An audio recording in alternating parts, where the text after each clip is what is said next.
to start by saying thank you, Invergold, for organizing today's events. And then I'll start again. I want to thank Invergold for organizing today's events and also invite me to speak here today.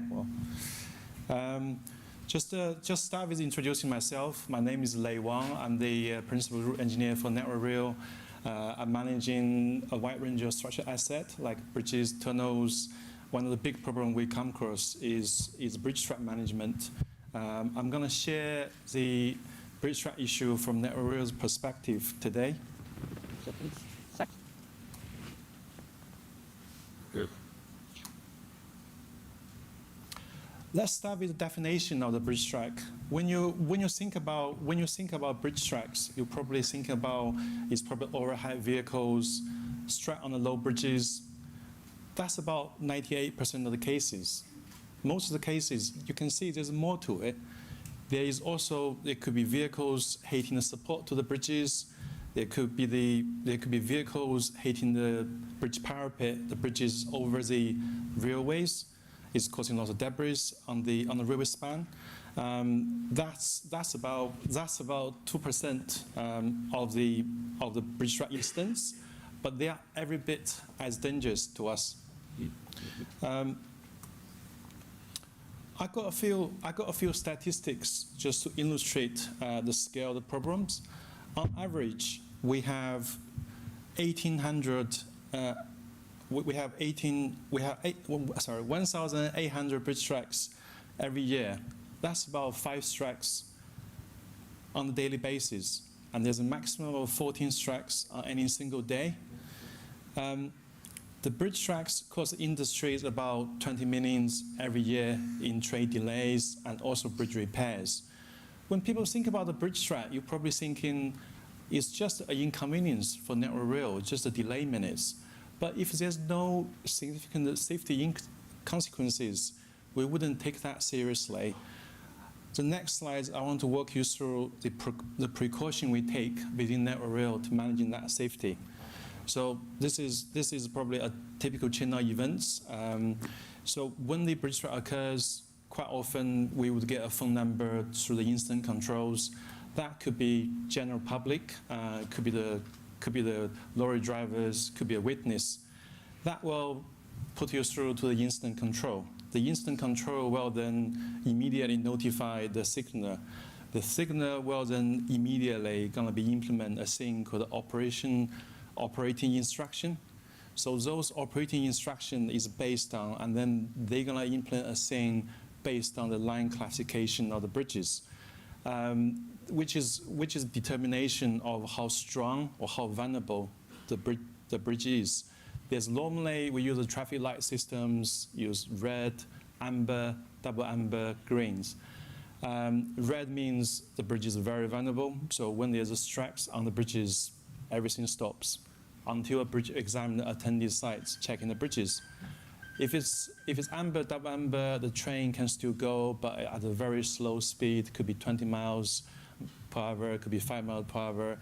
You can imagine that every time there's a strikes, and that's every single time, there's lots of performance delays because we got around 5,000 low bridges around the country. We don't have 5,000 examiners on standby and next to the bridges, just checking the bridges to make sure the bridges is safe to travel. The bridge examiners, they still going to be probably travel by car on the road network. It could be the peak hour of the day. It could be morning rush hours. There's a bridge tracks. The bridge examiner is trying to get there, but delayed by the traffic. But in the meantime, the train delays just carry on. Delay, cancellation, diversion, and it's not just delay for one train because train, they got a fixed schedule, don't they? They have a timetable. So when one train delays, there's a local impact on the next train, the next train, the next train. So those accumulative effects have a massive impact on the railway network. And then I'm gonna talk you through how we're gonna bring the line back to normal. So we got bridge strat examiner being dispatched onto the site, checking the bridges. Luckily, or thank God, 98% of the cases, everything's fine. It's not significant. The bridge strat examiner will be calling the incident control to say everything's fine, we can go back to normal, so the train speed can back to normal. But that's 98% of the time. There's only 2% of the times that it can be very significant. When we talk about 2%, it doesn't seem a lot, but 2% of the incident number of 1,800 per year is massive. So in the case of the examiner declare it's very significant, so we got escalation procedures. The escalation procedure examiner going to be calling the on-call engineers. That could be myself, could be a colleague of mine. It's not sort of a phone call I want to receive for the weekend, overnight, 1 o'clock at midnight, but that's what happens. I'm going to talk you through one of the instances we got from 2019. This is what our reference number is, LEC 4 Bridge 9, Little Bridge Fault. This is just north of Stafford. You can see it's a quite narrow road with a cautionary speed limit of 10 miles per hour.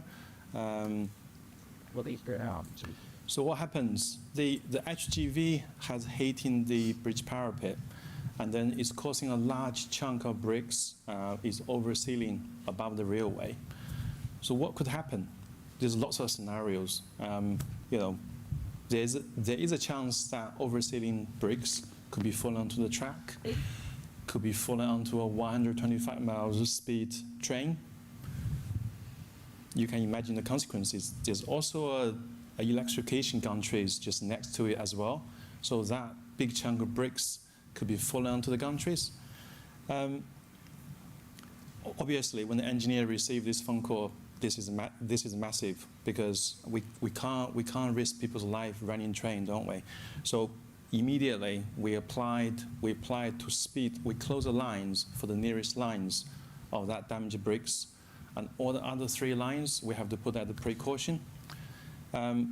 This is massive impact. There's 18,561 minutes, which is massive. So what happens next?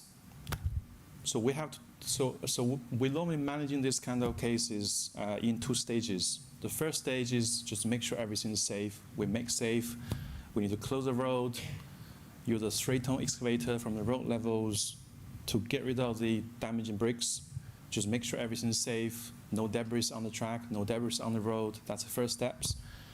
The second step is going to be permanent repairs. As you can see, it can be really difficult because we have to set up scaffolding from the railway side, and it's close to the electrification gantries. That means you need isolation. There's no trim powers, and they take a long time to repair as well. Just running some numbers on this. Sure. The repair cost for the make safe is about 15K. The brick rebuild is about 14.8K, but the Schedule 8 cost is what I tried to explain earlier. It's a lock-on impact of the payment. It's being we as a network rail and its taxpayers' money have to pay to the train operating companies is nearly £1.8 million for that one day.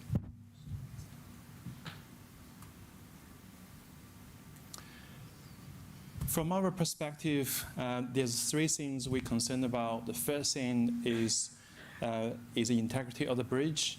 It could be damage to the bridges because we rely on the bridges' load bearing capacities to carry the trains. If that's integrity is in doubt, then the relevant restriction will be applied. The second aspect is a derailment risk or the alignment fault. Even though the bridge deck could be intact, the integrity is probably still there, but there's a chance that the deck could be moved along with the track, which is causing alignment fault, which is a massive derailment risk. So last of the 3 is debris. debris on the track is a massive risk for the derailment. There's other damages, damage to the vehicles, damage to the goods, damage to the plant and machineries. This kind of plant movement is probably causing most damage for bridges because they are so heavy. True. And then there's also effect to the road users. There's a particular type of bridges, what we call as a skew bridges, which is a bridge is crossing a road at an angle, which is have a high chance of getting the vehicles get overturned. So when that vehicle overturned, it could land it onto the oncoming cars. It could land it onto the pavement. So it's a massive safety risk to the general public. And unfortunately, we do have a history of fatalities on the double-decker buses as well. There's more than 400 bus strikes nationally since 2010, up to 50 bus strikes every year. I hope I still got everyone so far. I know my presentation is a bit dry, so I've got a quiz coming up just to see whether know the areas. I just want to see whether anyone know which this bridge is? Or the location of it? I'll give you a hint. A5. That's right. That's right, yeah. It made the BBC last week. Again. Yes, it's A5 roads. We got 68. Yeah, like for the mic, I find my first bus opener. Is that high point? So we got 68. Got is it all? Find your one. Should come. Let's keep on thinking. Inch seconds. It's restop. Copy. I will just try to speak as fast as it. So we got.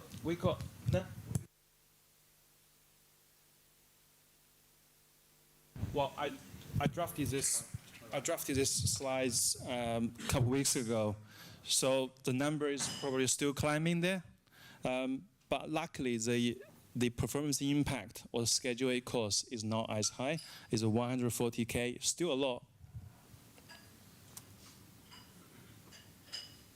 Anyone know this one? The Litchfield. It's not far from Litchfield. Very close. I'll give you a minute. It's a road just next to the Rugeley Trent Valley stations. This one has given us lots of problems, or given me lots of problems. It have a Schedule 8 cost of £1 million since 2019, and then the Schedule 8 cost is 303K on that this year, 10th of May 2024. I keep mentioning about Schedule 8 costs. It's probably just explains a bit more. It's a thing we need to pay. We need to pay for the train company, the freight companies, because for their lost revenues or potential future lost revenues. Because we lost these fundings to pay for the Schedule 8 payment, that means we couldn't investment onto the structures. Say if I need to replace a bridge, I need to refurbish the bridges, I wouldn't have funding because all my funding will be going to actually paying the Schedule 8 cost rather than actually doing the actual works.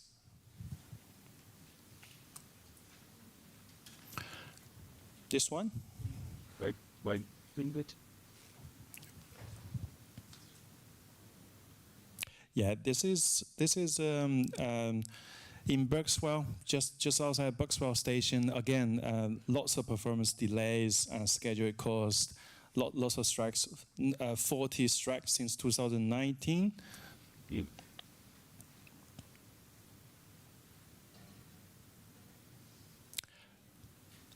This one is on Stoke-on-Trent. Again, our troubled spot.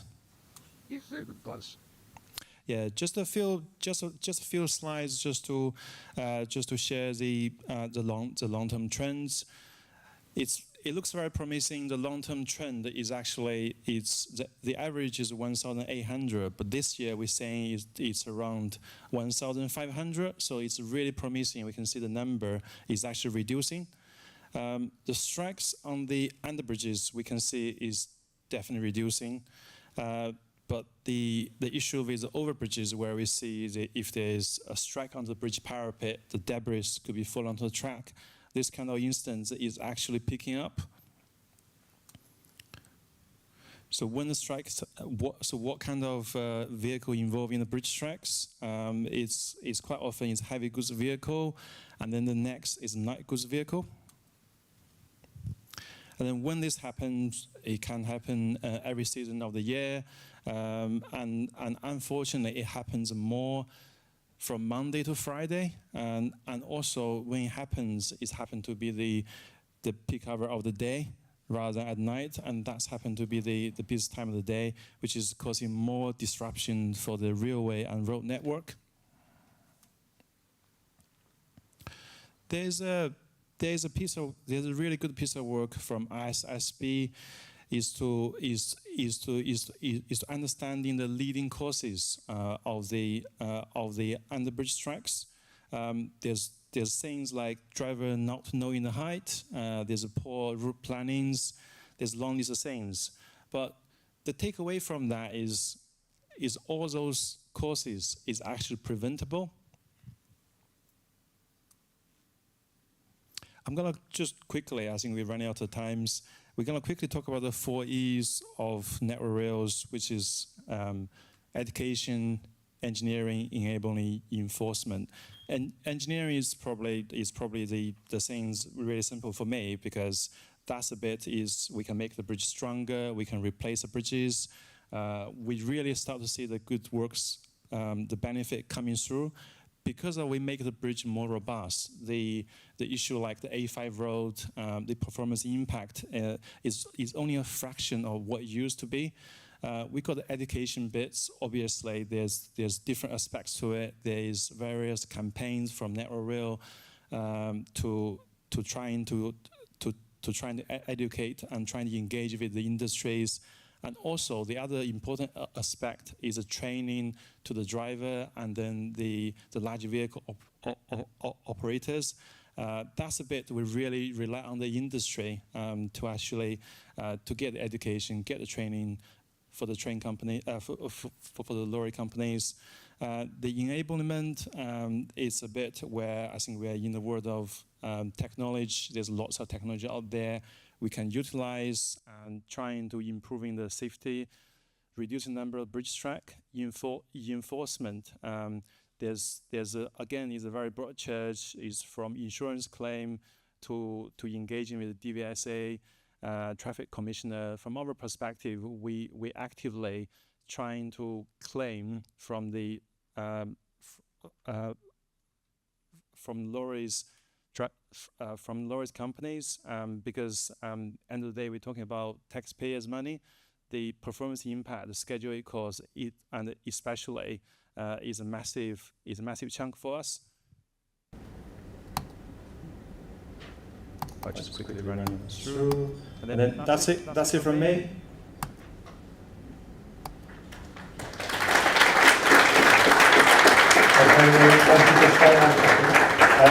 I'm conscious that I take the AD has been a bit of a problem, so it's causing a few delays.